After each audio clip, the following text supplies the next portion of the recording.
Top, chaîne YouTube Amazonie 2022. Je reprends contact avec vous sur le sentier de la Mirande au pied du mont Grand Matoury dans l'île de Cayenne. Nous sommes dimanche.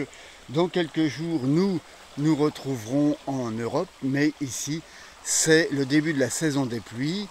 Une petite crique, voilà. Eh bien, ça fait un mois que nous sommes partis, que nous avons découvert beaucoup de choses, plein de choses. Alors voilà, ici vous avez un arbre avec des racines assez extraordinaires, une petite crique et on reprend le sentier de la Mirande. On a vraiment fait un tour de Guyane là, tout à fait intéressant.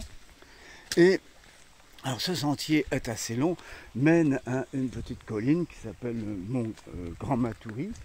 Mais déjà quand on s'y promène, voilà.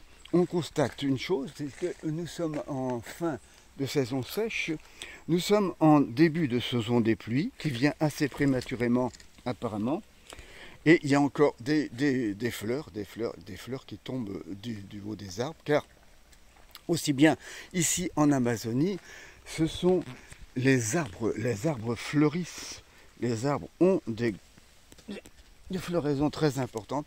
Ici c'est une petite fleur jaune. Ça me fait penser à la fleur de l'ébène verte. Oui, la fleur de l'ébène verte est jaune, c'est comme ça, mais elles sont plus grosses que ça. Mais ça ressemble à ça. C'est peut-être un petit ébène verte, cet arbre, un des arbres qui sont au-dessus.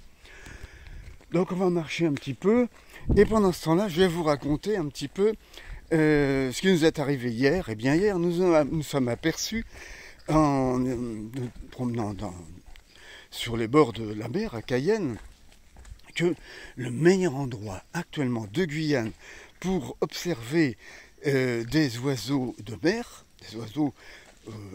entre autres ceux qui se promènent sur la boue ou qui suivent la mer qui monte, la limite, et qui descendent avec la mer pour picorer dans la boue, eh bien c'est la place des Amandiers, tout simplement, à Cayenne. Et effectivement, la vase commence, un banc de vase commence à revenir autour de l'île de Cayenne, de cette pointe des Amandiers, pointe de Buzaret, mais pour l'instant, les palétuviers ne l'ont pas investi totalement. Et ils ont 50 cm de hauteur au plus. Et donc, la zone est totalement visible. Les limicoles à marée haute sont à une dizaine de mètres, même pas quelquefois, des spectateurs. Si bien que j'ai pu, en étant assis sur un banc du côté de la pointe de la place des Amandiers, disons,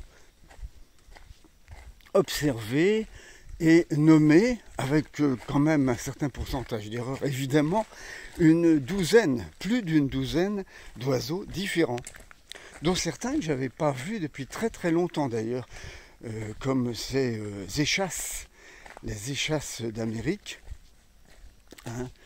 Et surtout tout un groupe d'oiseaux là qui ne sont pas des limicoles, qui sont comme des goélands, mais d'une autre famille qui s'appelle les puffins, P-U-2-F-I-N, les puffins qui étaient là, et puis une quantité invraisemblable de becs croisés, faciles à repérer, car ces becs croisés se déplacent, se nourrissent. Ils ont un bec comme un ciseau, comme des ciseaux presque, hein, et ils font laisser traîner la partie inférieure juste au ras de l'eau, sur l'eau.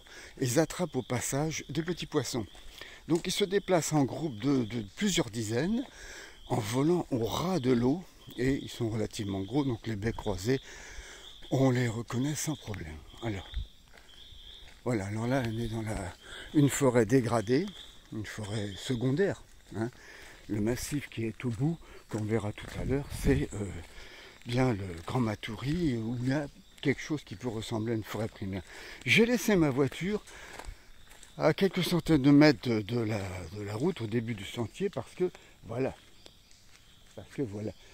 il y a quelques passages qui peuvent poser des problèmes à une voiture. une petite voiture de location. Voilà. Donc nous sommes à maintenant plus d'1 mois de présence ici. Nous sommes devenus un petit peu, nous sommes insérés dans cette atmosphère et dans ce climat, au point de ressentir ce que ressentent les gens ici. Quelque chose qui m'a intéressé, c'est la sensibilité extrême à des petites variations de température de 5 degrés. 5 degrés. Si le matin, il ne fait que 24 degrés, au lieu de, dans la journée, au plus chaud de la journée, 30, 31, hein, on a carrément froid. 24 degrés, c'est froid, c'est vrai, non? Bon, donc des variations de température. Si dans la journée, comme hier, quand il s'est mis à pleuvoir beaucoup, je regardais dans la voiture, parce qu'il n'y a pas de thermomètre dans les rues ici, hein, ou dans nos poches. J'ai vu 24, justement, l'après-midi, 24 degrés. 24 degrés, on a fermé les vitres. Hein, on aurait presque mis un peu de chauffage. Hein, et pourtant, ça n'avait chuté que de 5 ou 6 degrés. Donc on est très sensible, on est tellement dans une atmosphère où la température ne bouge pas au cours de l'année qu'on est très sensible à 4-5 degrés de baisse de température. Alors qu'en Europe, eh bien, vous savez bien qu'on a finalement quelquefois, surtout dans les saisons intermédiaires, des différences qui vont de 10 à 15 degrés entre le matin à l'aube et le milieu de l'après-midi. Mais ça, c'est impossible ici, impossible. À 5 degrés, on est déjà réfrigéré. Même ma maman, il fait que 24. Même Nicole a dit, mais il me faudrait une petite laine, là. Ça, il fait froid. Non, ça va pas, ça va pas. Bon, alors voilà. Alors, ici, on va chercher à identifier ça. Alors, ça, c'est pas... Je pense que c'est une grenouille. On n'est pas sur oiseau là. Bon, ben, j'arrête là pour pas être trop long. Et je vous raconterai l'histoire du Grand Matoury après. Hein.